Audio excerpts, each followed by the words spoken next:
Buen día, el tema el día de hoy son sobre los organelos más importantes de la célula. Somos el equipo 4, constituido por Giovanni Castro Domínguez, Jesús Aranda Cuasi, María Belén García Pineda, Dairenit Huerta Lainez y un servidor, Cristian Daniel López Domínguez. Como punto principal vamos a partir sobre qué es la célula. La célula pues va a ser la unidad funcional, estructural, de origen y de herencia. Dándole continuación a lo que dijo mi compañero, se reconocen tres linajes celulares en la Tierra: arqueas y bacterias, procariotas unicelulares y células eucariotas, es decir, unicelulares o pluricelulares. Las procariotas no tienen organulos membranosos, salvo algunas excepciones, las cuales pueden ser las tlacoides, las clorosomas, las magnetosomas y las carboxisomas, mientras que las eucariotas sí lo tienen. Toda célula es un conjunto de moléculas complejas con compartimientos definidos, siendo la membrana plasmática común en todas. Esto es muy claro, ya que esta va a estar delimitando el espacio interno del externo. Las células varían en forma y función, lo que dificultó en determinado momento reconocer que todos los organismos vivos estamos formados por células. Su tamaño pues, es muy variable, pero se puede medir en micrómetro, siendo las eucariotas típicamente tienen un tamaño de 10 a 30 micrómetros.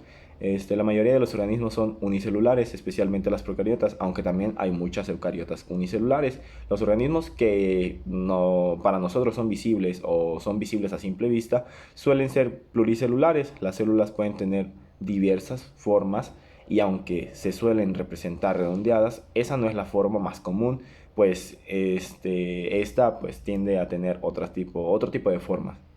En organismos unicelulares, una sola célula realiza todas las funciones vitales, que pueden ser muy complejas y variadas, pues estas pueden incluir o pueden ir desde la alimentación, el movimiento, la reproducción y defensa de esta. Algunas funciones van a ser más complejas que otras, y algunas funciones requieren la muerte celular tras la diferenciación, como en las células de las uñas o de la xilema de las plantas. Ahora bien, dejando esta mini introducción aparte, vamos a iniciar de lleno con lo que es el núcleo.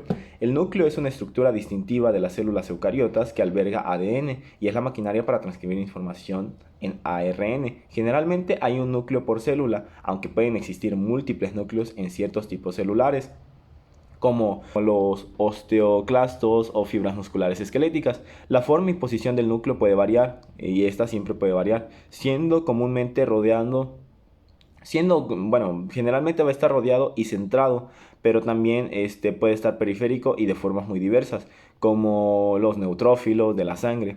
El movimiento del núcleo es crucial en el desarrollo celular, controlado por el citoesqueleto, como en la fusión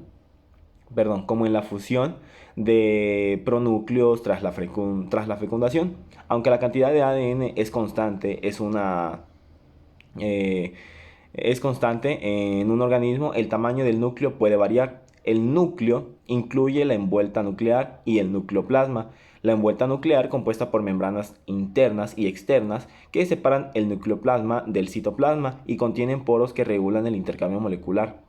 Dentro del nucleoplasma encontraremos el ADN y sus proteínas que forman la cromatina, que puede ser heterocromatina, es decir, compacta, o eurocromatina, es decir, laxa. Durante la mitosis, la cual será abierta, la envuelta nuclear se desorganiza y la cromatina se condensa, en cromosomas. Posteriormente esta, la cual denominaremos como la envuelta nuclear, se reorganiza y la cromatina se descondensa, restaurando la estructura nuclear normal. Ahora bien, hablemos un poco de los aspectos que van a estar incluidos en lo que es el núcleo, tal como lo es la envuelta nuclear. La envuelta nuclear está formada por una doble membrana con diversas funciones. A ver, hablemos un poco de sus funciones. Para empezar, esta separa físicamente el nucleoplasma, es decir, la cromatina y demás componentes del interior nuclear, así como también del citoplasma, es decir, que este es el que va a regular la comunicación entre ellos, es decir, el movimiento de macromoléculas entre nucleoplasma y citoplasma. Este va a ayudar a determinar la forma nuclear y la posición del núcleo en la célula, además de que también contribuye a la organización interna del núcleo, ya que ésta aporta lugares de anclaje para la cromatina. Ahora bien, sus funciones principales son la separación física, pues en esta encontraremos que delimita el nucleoplasma del citoplasma, tal como ya lo habíamos visto anteriormente. Además, se ve involucrado también en la regulación de la comunicación, pues controla el movimiento de macromoléculas entre nucleoplasma y citoplasma. Su forma y posición nuclear también influyen en la forma del núcleo y su ubicación en la célula. Por último, pero no menos importante, encontraremos la organización interna, pues esta nos va a proporcionar un anclaje para la cromatina organizando el núcleo internamente. Ahora hablemos un poco de sus componentes. Como ya habíamos visto y como ya lo habíamos observado de manera anterior, esta se va a encontrar de una forma de doble cadena. Como tal, sí la vamos a encontrar como una membrana doble o una membrana externa, en la cual encontraremos que esta es continua con el retículo endoplasmático que contiene ribosomas y almacena calcio. Por otro lado encontraremos a la membrana interna, la cual contiene proteínas específicas que interactúan con la cromatina y la lámina nuclear. Por otro lado tendremos la lámina nuclear, la cual es una red fibrosa proteica que sostiene la membrana interna compuesta por láminas A y C y B, B1, B2 y B3. Es esencial para la integridad nuclear y la organización de la cromatina. Por otro lado tendremos los poros nucleares, los cuales van a regular el intercambio molecular específico y regulado entre el nucleoplasma y el citoplasma, las cuales van a tener pues diversas funciones. Ahora vemos un poco de la función de la lámina nuclear. Esta va a tener una estructura y forma que va a mantener la estructura y el tamaño del núcleo, variando durante el desarrollo y pues claramente en diversas patologías. Por otro lado tendremos el anclaje al citoesqueleto, la cual va a permitir la localización y el movimiento del núcleo dentro de la célula. Por otro lado tendremos la distribución de los poros nucleares, la cual va a influir en la colocación de los poros nucleares. El soporte de cromatina, que regula la transcripción y organización de la cromatina, influyendo en la expresión génica. Por otro lado tendremos la mitosis, la cual no es nada más y nada menos que la fosforilación de láminas para desorganizar la envuelta nuclear y permitir el acceso de microtúbulos a los cromosomas.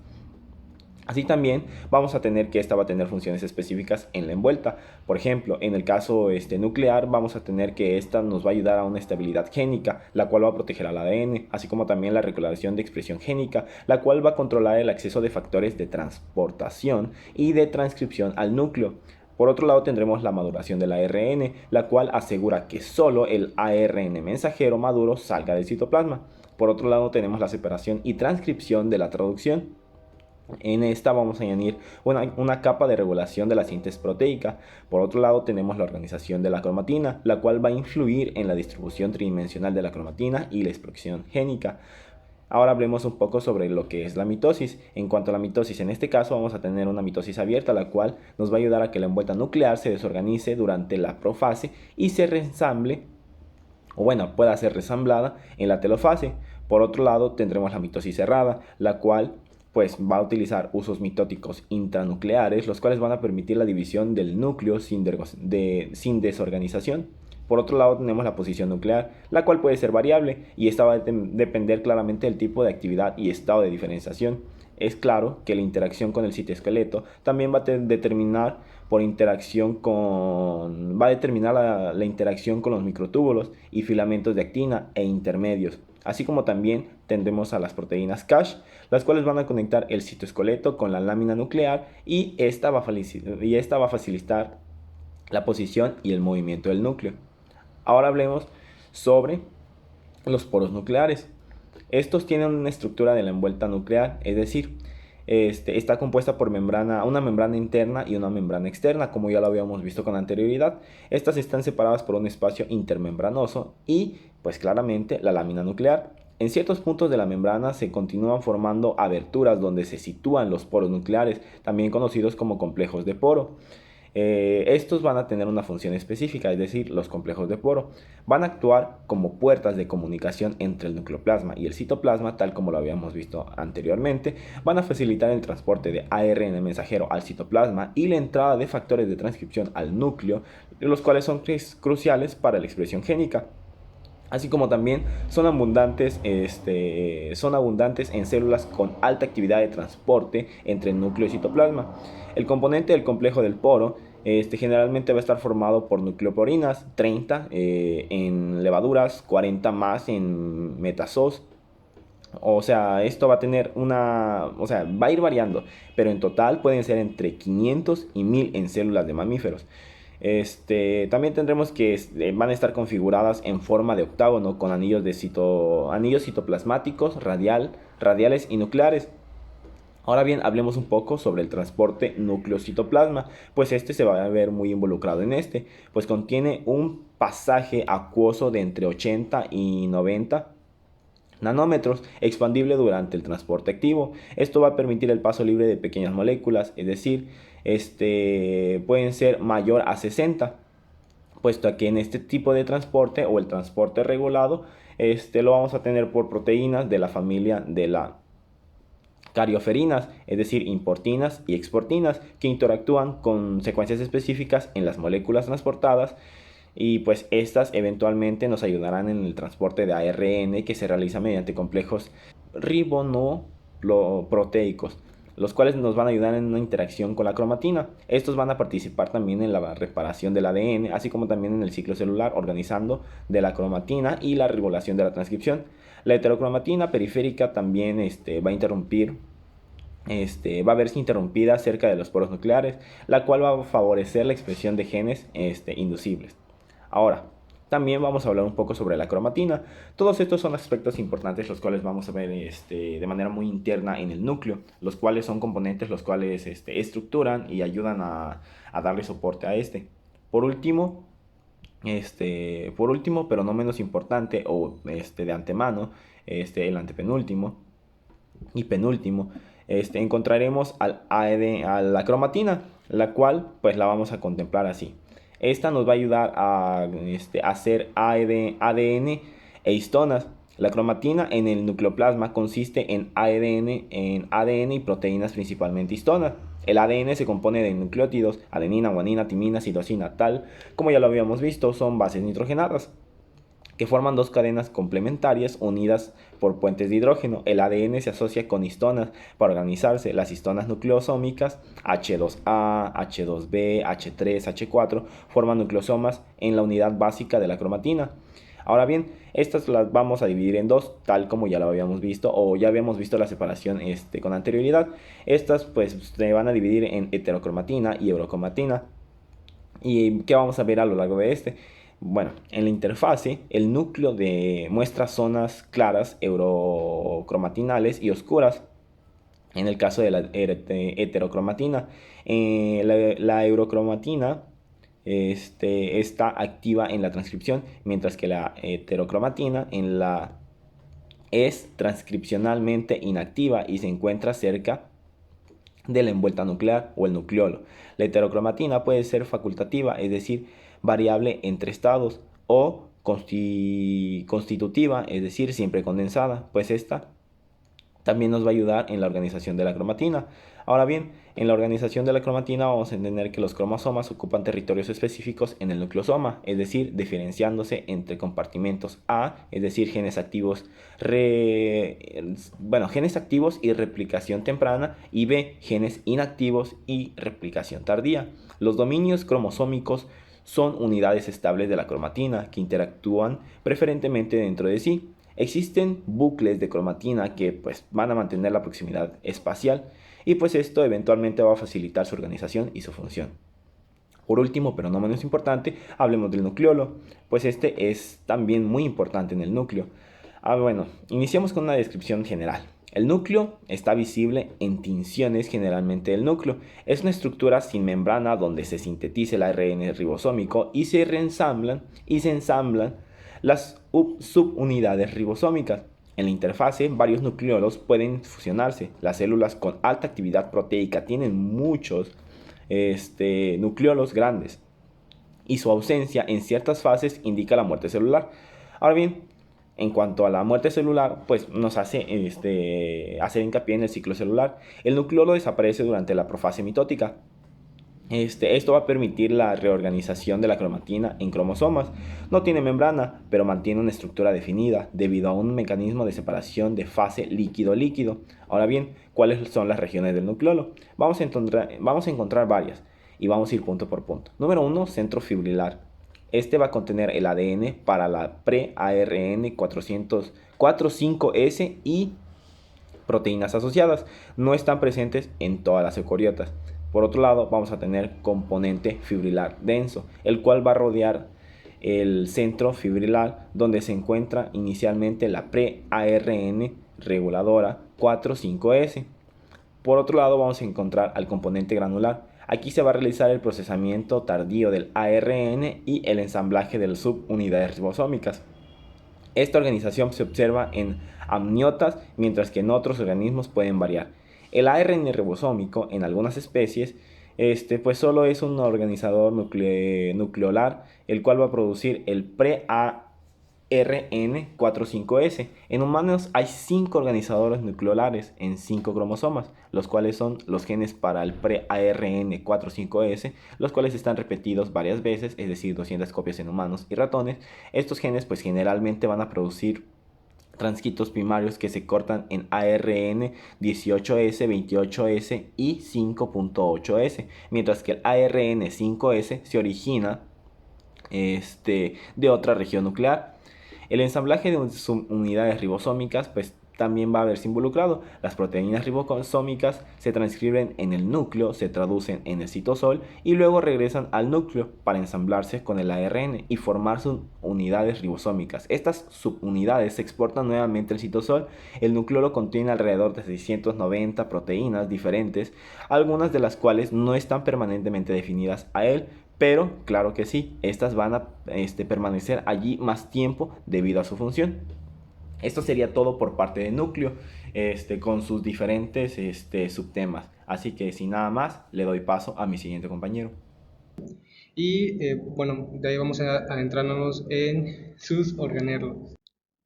Bueno, vamos a empezar con lo que es el retículo endoplasmático.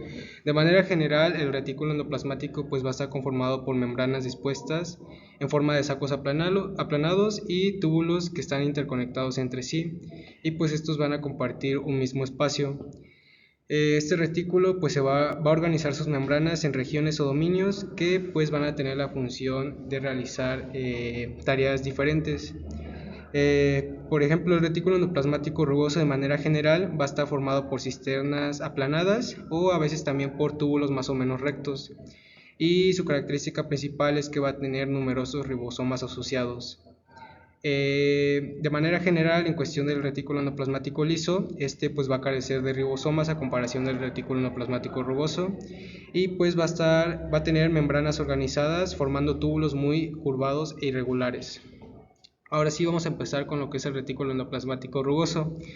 El dominio rugoso del retículo endoplasmático se va a caracterizar por organizarse en una trama de túbulos alargados o sacos aplanados y bien apilados. En sí pues van a estar más o menos regulados en su forma y pues van a contener pues numerosos ribosomas asociados en sus membranas. Como funciones principal es que el retículo endoplasmático va a generar la síntesis de proteínas, las cuales irán destinadas a diferentes lugares de la célula, ya sea de manera extracelular o intracelular.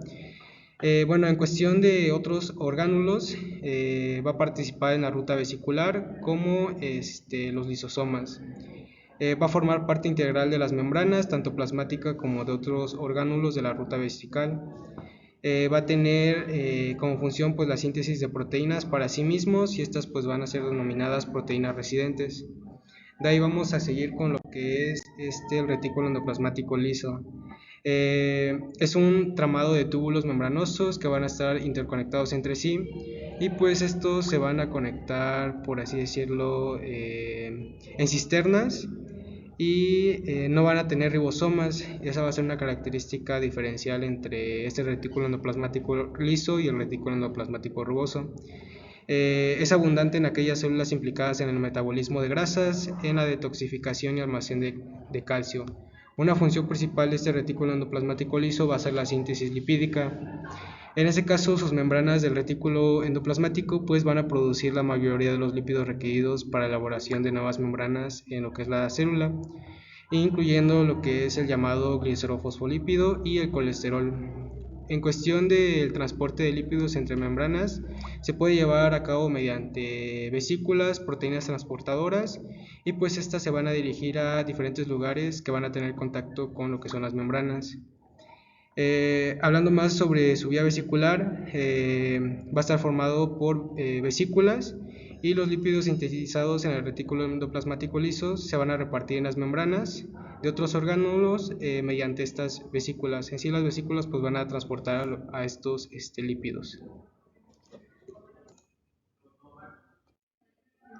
Ahora vamos a explicar lo que son los endosomas. Los endosomas van a ser unos compartimentos membranosos que van a presentar una forma irregular.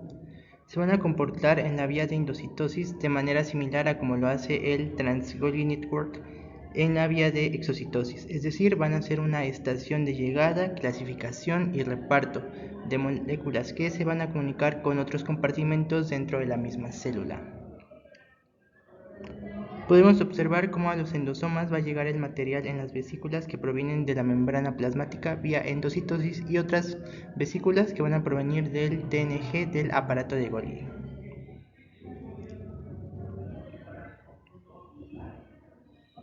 El compartimento que se va a formar en el proceso tras una fagocitosis o una macropinocitosis va a ser directamente un endosoma.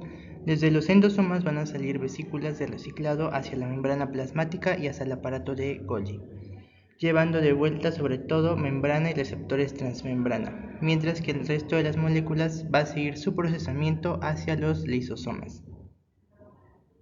Ahora bien, los endosomas son componentes esenciales del sistema endosomal de una célula. Estos van a ser, como se mencionó anteriormente, estructuras dinámicas y heterogéneas, tanto en su morfología como en sus funciones. Su importancia va a radicar en la capacidad para recibir, reciclar y degradar las moléculas que van a pasar por ellos, así como en su papel de señalización celular y la interacción con los patógenos. Estos orgánulos van a formar un sistema continuo dentro de la célula con los diferentes tipos de endosomas, tanto los tempranos, los de reparto o reciclaje, y los tardíos, también llamados cuerpos multivesiculares, aunque algunos los van a clasificar en dos grandes categorías. La primera va a atender a la ubicación teniendo en cuenta el citosol y el núcleo, mientras que la segunda va a hablar de su maduración, de su estado madurativo. Dentro de la primera clasificación, observamos cómo los endosomas tempranos van a ser aquellos próximos a la membrana plasmática que van a recibir a las vesículas de endocitosis. Por su parte, los endosomas de reciclaje van a ser aquellos desde los que van a partir las vesículas a la membrana plasmática y al aparato de Golgi. Finalmente, observamos cómo los endosomas tardíos van a estar localizados dentro de las zonas más internas de la célula, que a su vez van a recibir vesículas cargadas de hidrolasas ácidas desde el TNG del aparato de Golgi y van a enviar otras recicladas de vuelta a este mismo punto. Asimismo, van a terminar fusionándose con los lisosomas para la degradación de las moléculas y las vesículas que contienen. Respecto a la siguiente clasificación, podemos observar cómo la maduración endosomal va a ser un proceso progresivo mediante el cual los endosomas van a cambiar gradualmente su composición molecular y su función. Los endosomas tempranos van a recibir, como se mencionó anteriormente, las vesículas de endocitosis y van a reciclarlas hacia la membrana plasmática. A medida que maduran, se van a transformar en endosomas de reparto o de reciclaje, que van a enviar las vesículas a la membrana plasmática y al aparato de Golgi, y posteriormente estos endosomas van a pasar ahora a convertirse en endosomas tardíos o cuerpos multiversiculares. Estos van a estar implicados, por lo que podemos observar, en la degradación de moléculas y pueden fusionarse con los lisosomas. La distribución espacial de los endosomas en la célula va a variar dentro del tipo y la función que estos posean. Observamos nuevamente cómo los endosomas tempranos van a localizarse en la periferia celular y a medida de que van a madurar se van a desplazarse hacia la región perinuclear. Esta distribución está mediada por las proteínas como ARF y RAP, así como por el citoesqueleto de la célula, incluyendo los microtúbulos y los filamentos de actina. Además de su función principal en el reciclaje y la degradación de moléculas, los endosomas van a participar en procesos como la transcitosis, donde las moléculas recicladas son transportadas a otras áreas de la membrana plasmática, y la macrofagia, proceso de digestión celular que va a involucrar a la formación de los autofagosomas. En términos de patología, los endosomas son utilizados por patógenos como bacterias y virus para ingresar a la célula y proliferar. Estos patógenos pueden manipular la maquinaria endosomal para evitar la degradación y facilitar su infección. Como último punto, podemos observar que los endosomas van a ser estructuras dinámicas y funcionales dentro de la célula. Esto lo podemos comprobar dado que son esenciales para la homeostasis y la respuesta celular a estímulos tanto internos como externos. Y su estudio va a proporcionar una información crucial sobre los procesos celulares y normales, así como aquellos patogénicos. Ahora bien, vamos a pasar con la descripción de lo que son los lisosomas. Los lisosomas van a ser aquellos organelos esenciales dentro de la célula, los cuales van a desplegar una función crucial en la degradación de moléculas mediante hidrolasas ácidas. Su estructura heterogénea y su capacidad para representar hasta el 5% del volumen celular resaltan su importancia dentro de los procesos intracelulares. Estos corpúsculos van a ser generalmente esféricos y de dimensiones variables, van a poseer un contenido diverso y van a mantener un pH interno ácido de alrededor del 5%, lo cual es muy óptimo para la actividad de las enzimas hidrolíticas. Este pH se logra gracias a la acción de bombas de protones en sus membranas que acidifican en su interior a las estructuras. La membrana lisosomal con su capa de glúcidos va a proteger al resto de la célula de esta acidez, actuando como una barrera para impedir el contacto entre las enzimas degradativas y otros componentes celulares. Van a existir dos poblaciones de lisosomas en la célula, los perinucleares y los periféricos. Cada uno va a tener funciones específicas. Sin embargo, podemos resaltar cómo los lisosomas perinucleares van a presentar una mayor acidez y van a estar más involucrados en la degradación, mientras que por su parte los periféricos van a estar relacionados con la percepción de la disponibilidad de recursos y van a participar en la reparación de la membrana plasmática. Podemos agregar a esto que los lisosomas van a recibir moléculas para degradar a través de las diversas vías como lo que es la endocitosis, la fagocitosis y la autofagia. Posteriormente podemos observar que en cuanto a su composición molecular, las membranas de los lisosomas van a contener cientos de proteínas integrales y asociadas, incluyendo los transportadores, las bombas y los canales iónicos. Estos orgánulos van a albergar aproximadamente 60 tipos de enzimas lisosomales, los cuales van a ser responsables de la degradación proteica, así como de la degradación de los lípidos, de los sacáridos y de los nucleótidos. Las hidrolasas ácidas van a ser sintetizadas en el retículo endoplasmático y empaquetadas en vesículas en el complejo de Golgi. Estas van a ser esenciales para la función lisosomal, dado que van a contener un grupo glúcido-fosfato, que es la manosa 6-fosfato, la cual va a guiar su transporte hacia los lisosomas. Además de su papel degradativo, los lisosomas van a participar dentro de la percepción del estado metabólico de la célula, la activación de la quinasa mTORC1 en respuesta a niveles de nutrientes y señales de crecimiento va a regular el equilibrio entre la síntesis y la degradación.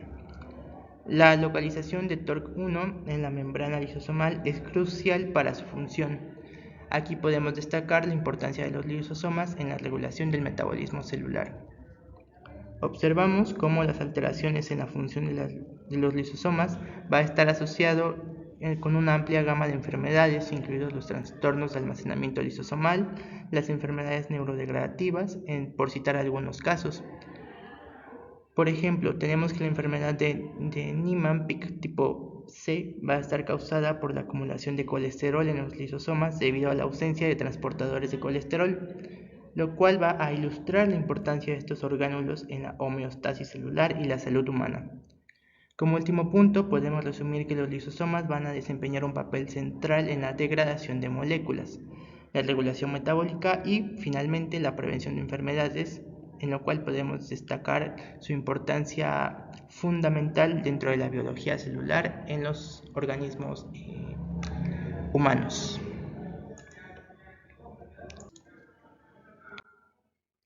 Los peroxisomas son organelos que pueden aumentar su número ante estímulos fisiológicos y también tienen la capacidad de cambiar las enzimas que reproducen.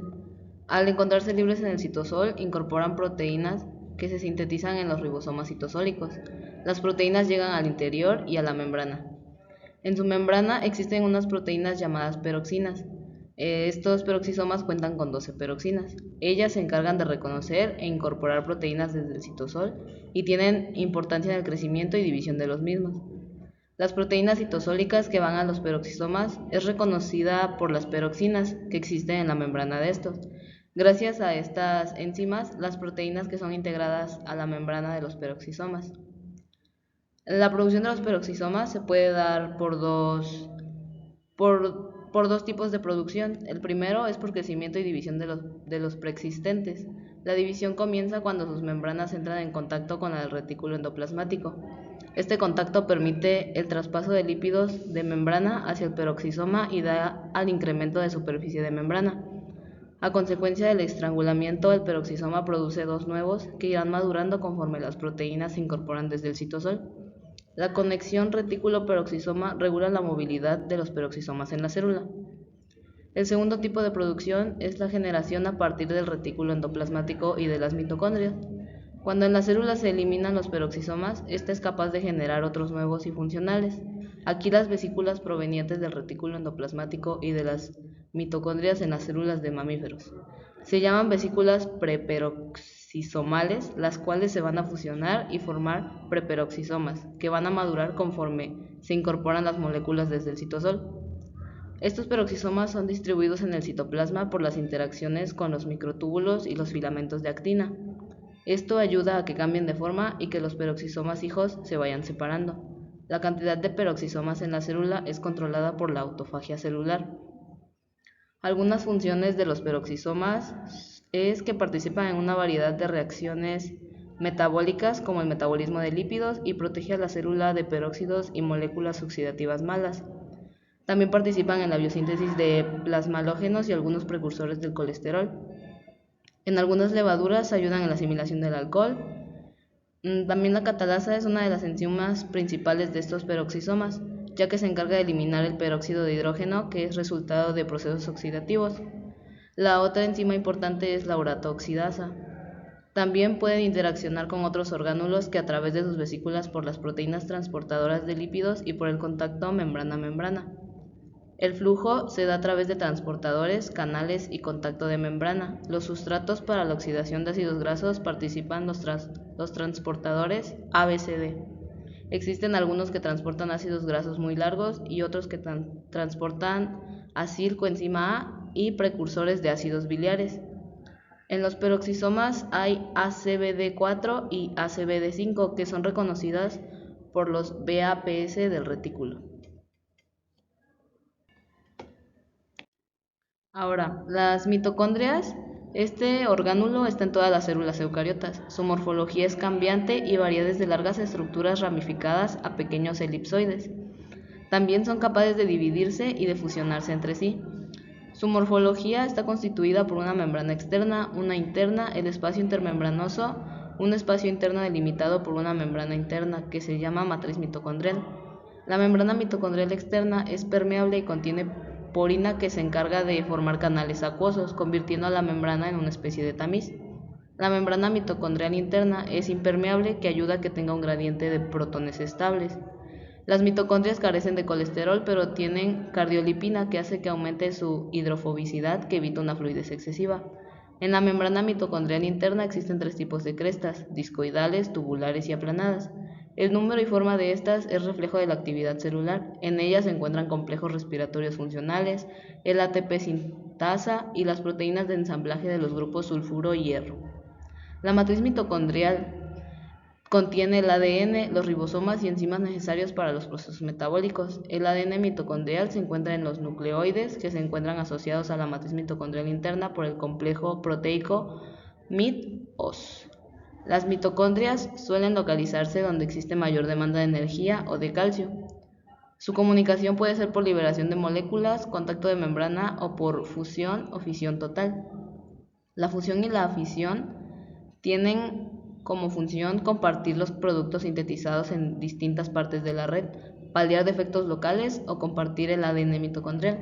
Esta función aumenta a la par que el estrés se encuentra en un nivel medio y tiene carácter protector. La división está mediada por proteínas semejantes a las dinaminas. Las funciones que cumple la mitocondria es la producción de ATP, en la beta-oxidación, almacenan calcio, se encargan de formación de grupos hemo, síntesis de aminoácidos, participan en la biogénesis de grupos hierro-sulfuro, producen ácido lisofosfatídico, también sintetizan el ácido fosfatídico y el fosfatidilglicerol. Se encargan también de la generación de peroxisomas mediante la emisión de vesículas y son necesarias para activar la apoptosis. Estas mitocondrias van a tener su producción o su renovación solamente si ya hay mitocondrias existentes y estas son eliminadas por la macroautofagia, que se genera la eliminación de grandes cantidades del contenido citoplasmático. De ahí seguimos con el citoesqueleto. Esta es la organización interna estructural y funcional de una célula, establecida por una serie de filamentos proteicos que forman un entramado resistente y dinámico que se extiende a través del citoplasma. Este entramado se encuentra principalmente entre el núcleo y la cara interna de la membrana plasmática, aunque también está presente en el interior del núcleo. Sus filamentos se forman por la polimeración de unidades proteicas que establecen uniones eléctricas entre sí. Estos filamentos se pueden ensamblar, polimerizar y despolimerizar con facilidad según las necesidades de las células. La célula posee una gran cantidad de proteínas que regulan la organización y actividad de estos filamentos. Entre las más destacadas están las proteínas motoras, que usan algunos filamentos del citoesqueleto como raíles o carreteras para transportar cargas, moléculas, vesículas u organelos entre distintos puntos del citosol. Sus funciones permiten que la célula se mueva, establezcan y cambien de forma, determinen la polaridad celular, dispongan adecuadamente los orgánulos, establezcan comunicación entre ellos, realicen procesos de endocitis y exocitis, lleven a cabo la división celular, tanto meiosis como mitosis, sirvan como lugar de anclaje de moléculas y orgánulos, resistan presiones mecánicas y reaccionen frente a deformaciones, entre otras funciones. Existen tres tipos diferentes de filamentos del citoesqueleto. El primero son los filamentos de actina. Estos son polímeros cuya unidad repetida es la proteína actina, son responsables de los movimientos celulares, proceso de endocitis y fagocitis y de la citocinesis, última etapa de la división celular. Producen la contracción de las células musculares y ayudan a la cohesión celular al contactar con estructuras como las uniones adherentes y uniones estrechas. También están los filamentos intermedios. Estos son los responsables de mantener la integridad física de las células animales, funcionando como cables intracelulares que se anclan a complejos de unión como los desmosomas y los hemidesosomas. Permiten la cohesión entre las células contiguas y entre células y matriz extracelular. Son especialistas en resistir tensiones mecánicas y deformaciones celulares. Y por último tenemos a los microtúbulos. Estos son tubos cuyas paredes están formadas por repeticiones de diámeros de proteína A y B tubulina, indispensables para el desplazamiento intracelular de orgánulos y vesículas, formando el esqueleto de cilos y flagelos y permitiendo la segregación de cromosomas durante la división celular. Por último tenemos a los microtúbulos. Estos son un componente del citoesqueleto con un papel crucial en la organización interna de todas las células eucariotas. Tiene diversas funciones, entre las que establece la ubicación de ciertos orgánulos dentro de la célula, forma un sistema de raíles para el transporte de vesículas y macromoléculas entre compartimientos celulares, son imprescindibles para la formación del uso mitótico durante la división celular, ayudan en el desplazamiento del movimiento celular, permiten la polimerización de ciertos tipos celulares y son esenciales para la estructura y función de cilios y flagelos. Son tubos largos y relativamente rígidos, sus paredes están formadas por muchas repeticiones de diámetros de proteínas globulares denominados A y B tubulina. Los diámetros se alinean en filas longitudinales llamadas protofilamentos, normalmente 13 por microtúbulo. En los profilamentos, los dímeros se disponen en líneas con la misma orientación. Los microtúbulos son muy dinámicos y están continuamente polimerizándose y despolimerizándose, principalmente en su extremo más. Aproximadamente la mitad de los dímeros de tubulina están libres en el citosol, mientras que la otra mitad forman microtúbulos. El crecimiento de estos a veces se detiene repentinamente, lo que provoca su despolimerización, o más frecuentemente reinician el proceso de polimerización. Las proteínas asociadas a los microtúbulos son relativamente inertes en cuanto a interacciones directas con otras estructuras. Las proteínas asociadas controlan su crecimiento y organización, y estas permiten a los microtúbulos interactuar con otros elementos celulares como los orgánulos y otros componentes del citoesqueleto. Entre las proteínas motoras hay dos familias principales: las kinesinas, que desplazan hacia el extremo más del microtúbulo, y las dineínas, que se desplazan hacia el extremo menos del microtúbulo. Ambas tienen dos estructuras globulares y una cola. Las zonas globulares se unen a ATP e interaccionan con los microtúbulos con una orientación determinada, mientras que las colas se unen a las cargas que han de transportar. La hidrólisis del ATP en las zonas globulares provoca el cambio estructural de la proteína y su desplazamiento a lo largo del microtúbulo. Los centros organizadores de microtúbulos son lugares donde comienza la polimerización de nuevos microtúbulos y donde suelen quedar anclados sus extremos menos. Contienen complejos moleculares llamados anillos de I-tubulina que actúan como moldes para iniciar nuevos microtúbulos. También existen otras proteínas nucleadoras como TPX2 y XMAT125. El principal centro de organizadores de microtúbulos en las células animales es el centrosoma, que determina el número, localización y orientación de los microtúbulos en el citoplasma. El centrosoma está formado por un par de centriolos y material pericentriolar, el cual es importante para la regulación del ciclo celular y la organización del uso mitótico. Los microtúbulos se pueden clasificar en dos: los estables, que están presentes en los cilios y flagelos, y los dinámicos, que se encuentran en el citosol y participan en el movimiento de orgánulos y el tráfico vesicular. Estos también pueden determinar la forma del orgánulo, como el del aparato de Golgi y el retículo endoplasmático. En las plantas, los movimientos celulares internos son provocados principalmente por los filamentos de actina. Los microtúbulos parecen importantes para determinar la orientación de las fibras de celulosa de la pared celular, lo que afecta el crecimiento celular. Los hilos y flagelos son estructuras que se proyectan desde las células, contienen microtúbulos y están limitados por membrana plasmática. Son complejas y contienen más de 250 proteínas diferentes. Ambos tienen un miaje central de microtúbulos llamado axonema, que consta de 9 pares de microtúbulos exteriores rodeando a un par central. Existen hilos primarios que suelen carecer de un par de microtúbulos central y no funcionan como estructuras móviles. Estos hilos poseen numerosos receptores y canales iónicos en sus membranas, lo que sugiere un papel sensorial. Por último, pero no menos importante, hablemos un poco sobre el citosol.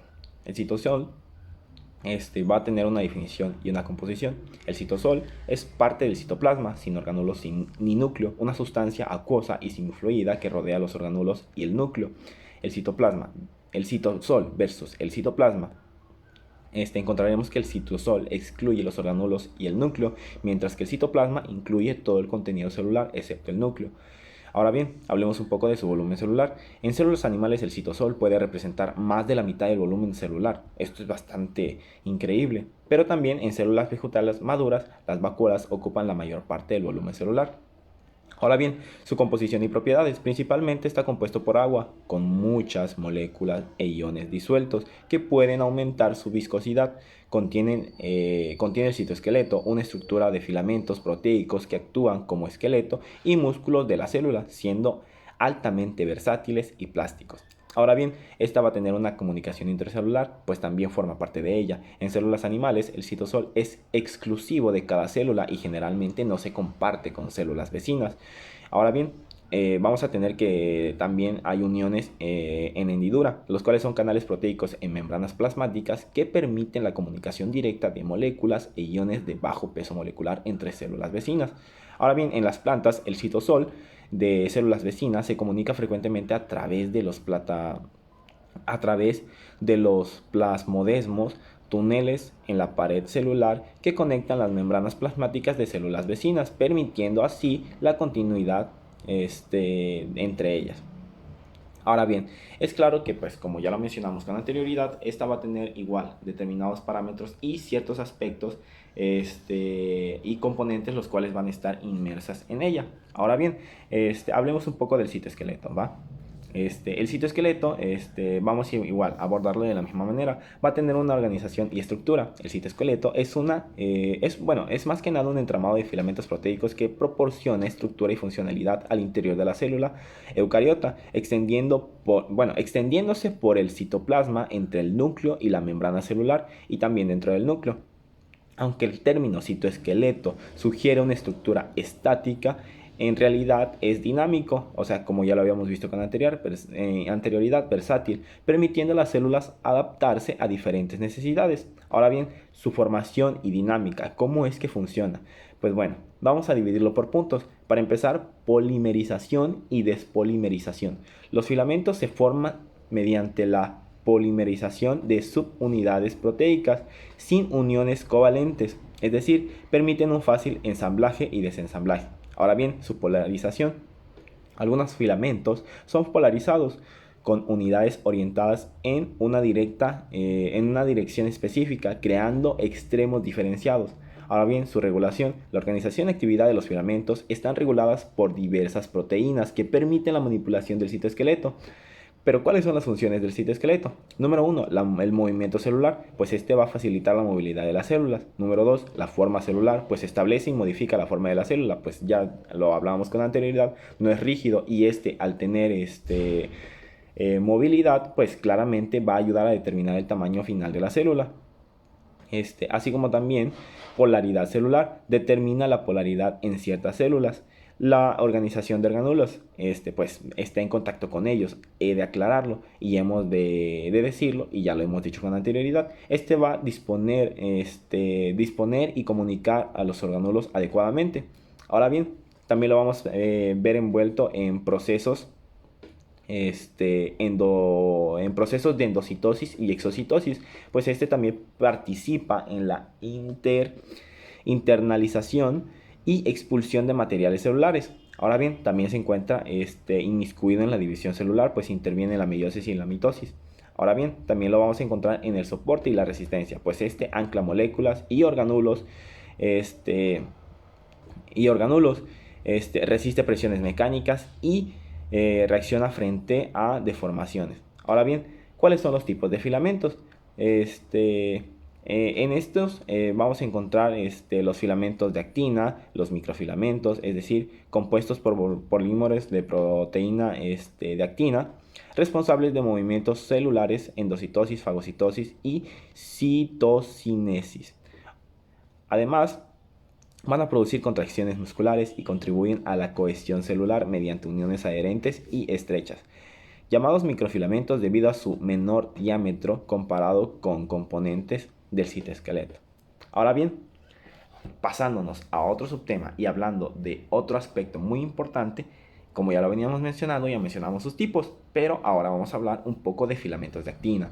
Los filamentos de actina son componentes del citoesqueleto, los cuales son muy abundantes cerca de la membrana plasmática en células animales. Están formadas por polimerización de actina, una proteína globular abundante en el citosol, pues se encuentra en 10% de las proteínas citosólicas. Estos filamentos pues tienen un diámetro de 7 nanómetros. Son polarizados con un extremo más y otro menos. Estos filamentos de 7 nanómetros de diámetro son polarizados con un extremo más y otro menos.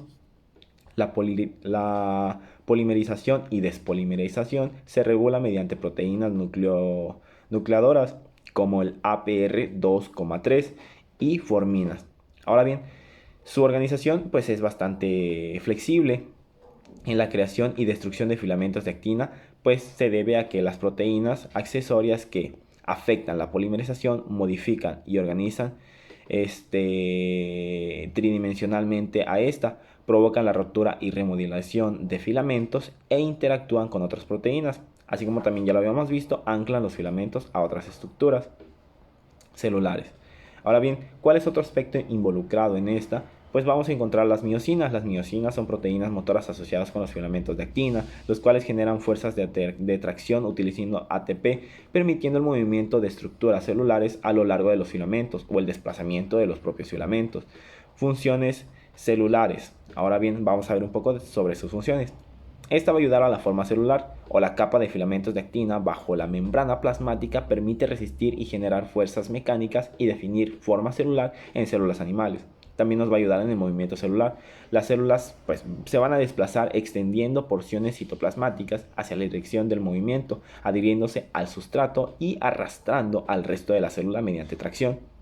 Por otro lado, también lo vamos a encontrar en la organización interna, pues en esta va a participar en la formación de vesículas, macropinocitosis y fagocitosis. También lo encontraremos involucrada en la construcción muscular, pues en células musculares la miosina 2 forma filamentos gruesos con una polaridad específica, las cuales van a ser esenciales para la contracción. Por otro lado, la vamos a ver involucrada en la citocinesis o durante la división celular, en la cual un anillo de los filamentos de actina, con ayuda de miosina 2, estrangula al citoplasma hasta la separación de las células hijas. Por último, pero no menos importante, la vamos a ver involucrada en las microvillosidades. Esta estructura va a aumentar la superficie de la membrana plasmática y va a contener microfilamentos de actina paralelos al eje longitudinal, conectados a una red terminal también formada por actina. Por último, pero no menos importante, ya yendo hacia los subtemas finales, vamos a encontrar a los microtúbulos, los cuales van a tener una estructura bastante singular. Los microtúbulos son estructuras tubulares rígidas formadas por dímeros de tubulina A y B. Estas están asociadas y polarizadas con un extremo más con predominio de la polimerización y uno menos con predominio de despolimerización. Son dinámicos. Es obvio que van a estar creciendo por adición de dímeros de tubulina y despolimerizándose cuando se hidroliza el GTP a GDP. También la vamos a ver su inestabilidad dinámica, pues en esta vamos a encontrar la incorporación de dímeros de tubulina con GTP al extremo que nos va a permitir el crecimiento de microtúbulo, la formación de una caperuza de GTP, la cual va a estabilizar el extremo más. Si la velocidad de la polimerización se ralentiza, los dímeros de la tubulina GDP en el extremo más llevan a una despolimerización. Los MAPs, es decir, proteínas asociadas a microtúbulos.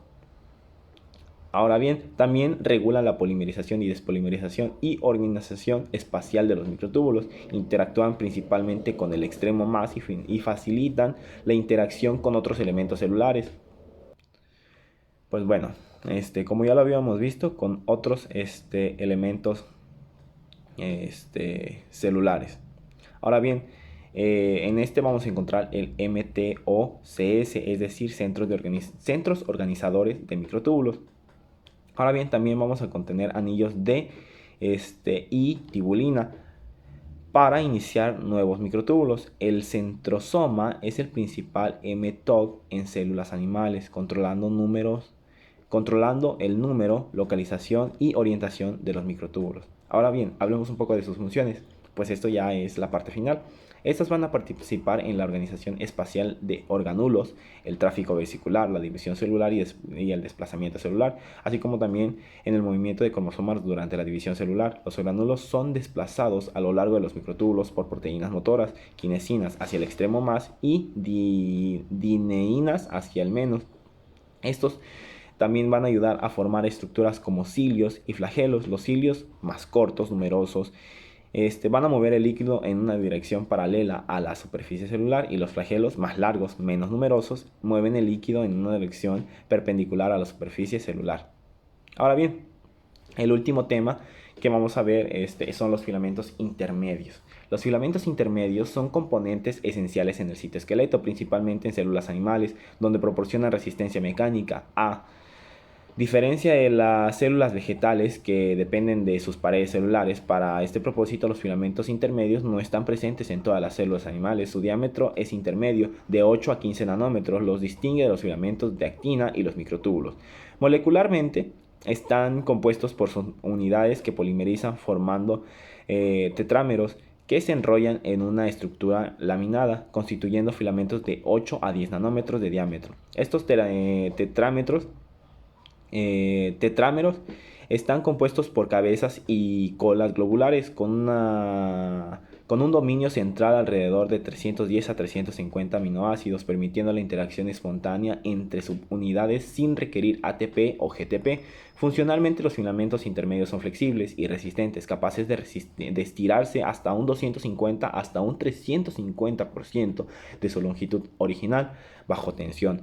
Actúan como cables resistentes cuando las fuerzas son intensas y mantienen propiedades viscoelásticas como redes celulares, interactuando con los orgánulos como la mitocondria, aparato de Golgi y lisosomas, regulando el tráfico vesicular y la señalización de células. Estas se van a clasificar en 6 grupos principales: queratinas 1 y 2, bimentinas, desminas, proteínas fibrilares ácidas, neufilamentos y láminas nucleares.